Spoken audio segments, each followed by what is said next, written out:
네, 오늘은 코니카 MT7 모델 사용법에 대해서 한번 알아볼 텐데요. 우선 배터리 먼저 알아보면은 배터리 같은 경우에는 일반 AA 사이즈 건전지에 배터리가 사용이 됩니다.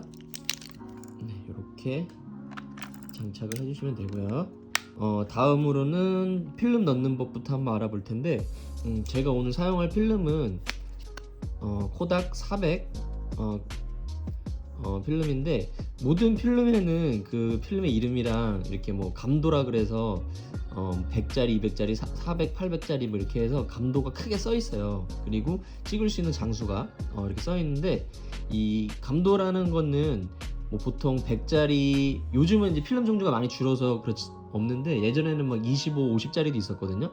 그래서 감도가 뭐 100짜리, 200짜리 같이 이렇게 낮은 필름들은 입자감이 고와요. 네. 그리고 감도가 이제 뭐 400, 800, 1600 이렇게 올라갈수록 입자감이 조금씩 거칠어진다고 보시면 돼요.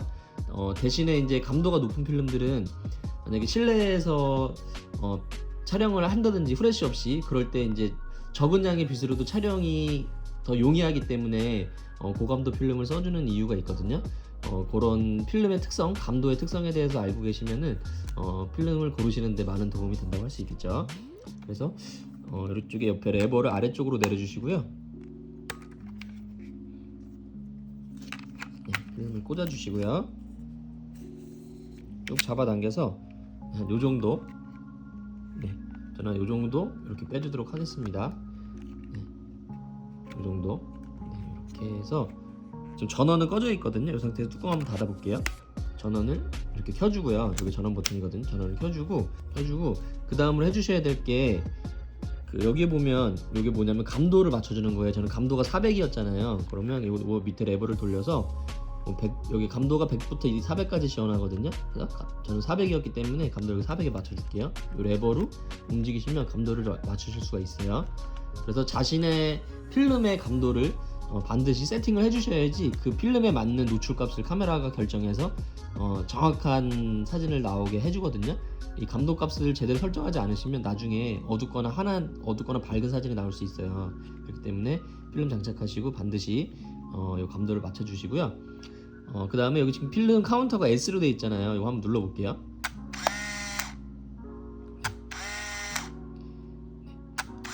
이렇게 3번 정도 공셔터를 눌러주니까 카운터 1이 나왔거든요. 근데 모든 필름 카메라 애들은 이 필름이 제대로 장착이 됐는지 안 됐는지 확인할 수 있는 최소한의 어떤 장치가 돼 있는데, 필름 장착이 제대로 안 되면 이 셔터를 눌렀을 때 이 카운터가 움직이지 않아요. 그래서 만약에 저처럼 셔터를 눌렀는데 카운터가 움직이지 않는다, 그럼 필름실 여신 다음에 너무 짧게 빼시거나 필름을 너무 길게 빼시거나 너무 짧게 빼시면 인식이 안 되거든요. 그래서 저 정도 길이를 맞춰주신 다음에 다시 셔터를 눌러보시면 아마 필름 인식이 제대로 될 겁니다. 이렇게 해서 여기 공셔터를 눌러서 1까지 나오게 맞춰주세요. 공셔터를 제가 3번 눌렀잖아요. 왜 눌러주냐면 필름 장착을 할 때 이만큼이 빛에 노출이 되잖아요. 그래서 그 부분을 못 쓰는 필름이에요. 그래서 못 쓰는 필름을 이쪽으로 감아주고 안에서 새 필름을 꺼내주는 작업을 했다고 보시면 돼요. 그래서 촬영하는 방법은 너무 쉬워요.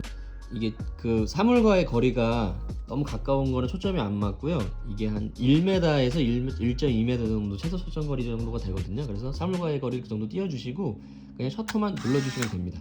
너무 쉽죠? 네, 그냥 셔터만 눌러주시고 거리만 낮춰주시고 최소 초점 거리만 지켜주시고 셔터만 눌러주시면 되고요. 네, 이렇게 셔터를 반 셔터라 그래서 살짝만 눌러보시면 하프 셔터라 그러거든요. 살짝, 너무 약간 깊게, 아예 찍힐 정도로 이렇게 깊게 누르지는 마시고요. 이렇게 살짝 눌러보시면 이렇게 빨간불이 들어올 때가 있어요. 네, 이 빨간불은 뭐냐면 지금 어둡기 때문에 흔들림에 유의하거나 아니면 후레쉬를 켜라라는 뜻이거든요. 그래서 이렇게 노출 부족 경고등인데, 노출 부족 경고등이 들어왔을 때는 후레쉬를 이렇게 켜주시고요. 네, 후레쉬를 켜주신 상태에서 바로 촬영하시면 안 되고 좀 기다리시면은, 이게 후레쉬 충전 램프거든요. 그러니까 오랜만에 카메라를 사용해서 오랜만에 후레쉬를 켜게 되면 최초에 한해서는 조금 충전 시간이 오래 걸릴 수 있어요. 그 다음부터 바로바로 되는데, 저도 충전하는데 시간이 좀 걸렸죠. 그래서 이렇게 충전이 완료됐고 후레쉬가 준비됐다는 뜻이거든요. 이 상태에서 눌러주시면 돼요. 네. 충전하는데도 좀 시간이 걸리죠. 네, 이렇게 해서 눌러주시면 됩니다. 어두울 때는 그래도 노출 부족 경고등이 들어올 때는 이렇게 프레쉬를 사용을 해주시면 되고요. 쉽죠? 네, 이렇게 해서 쭉 촬영을 하시다 보면 다 걸려가지고 더 이상 촬영이 안 될 거예요. 필름을 다 쓰게 되면. 그럴 때는 필름을 빼주셔야 되잖아요. 그럴 때는 요 밑에 보면 1번, 2번 돼 있어요. 리와인딩이고 1번, 2번. 그래서 1번을 누르신 상태에서 이쪽으로 제껴주세요. 네. 눌러서 제껴주시면 네, 카운터가 역으로 돌아가면서 필름이 감깁니다. 네, 그래서 이 감긴 필름은 현상수에 맡겨주시면 되겠고요. 그 다음에 여기 뒤에 보면 데이터백이 있어요. 이 데이터백이 뭐냐면 여기에 표시되는 대로 사진에 인쇄가 돼서 나오고요. 날짜 같은 게 그리고 당연히 이건 오프 기능도 있습니다. 사진만 나오고 날짜 기능 안 나오게도 할 수 있는데요. 설정하는 방법은 뭐 너무 쉽게 돼 있어요. 좀 어렵게 되어 있는 것들도 있는데 요거는 이제 모드 버튼이거든요. 어떻게 나오게 할지를 선택해 주는 거예요. 지금 연월일이 나오게도 할 수 있고요. 그다음에 시간이 나오게도 할 수 있고요. 그다음에 여기 점점 표시는 데이터백 오프 기능이에요. 예, 사진만 나오고 데이터백 기능을 끄는 기능이죠. 그래서 지금 연월일로 되어 있는데 변경해 주시는 방법은 각 해당되는 연월일이잖아요. 네, 요거를 그냥 눌러서 변경해 주시면 돼요. 예, 아주 데이터백 중에서 가장 설정하기 쉽게 되어 있는 거거든요. 근데 지금 보면은 이게 19년까지밖에 안 되잖아요. 이럴 때는 지금 2022년이니까 보통은 그냥 02로 이렇게 많이 설정을 해서 쓰시더라고요. 02 오늘이 8월 5일 이런 식으로 설정해 주시면 돼요. 시간 변경은 11시 이렇게 해서 설정을 해 주시면 되고요. 요 모드 버튼으로 어떻게 나오게 할지 이렇게 02년 8월 5일 이렇게 나옵니다. 사진에는 네, 이렇게 해서 오늘 한번 MT7 모델 사용법 알아봤고요. 디자인이 예뻐요. 네, 디자인이 예쁘고 개인적으로 되게 좋아하는 카메라거든요. 그래서 한번 사용해 보시고요. 궁금하신 점은 댓글 남겨주시면 확인하는 대로 댓글 달아드리도록 할게요. 감사합니다.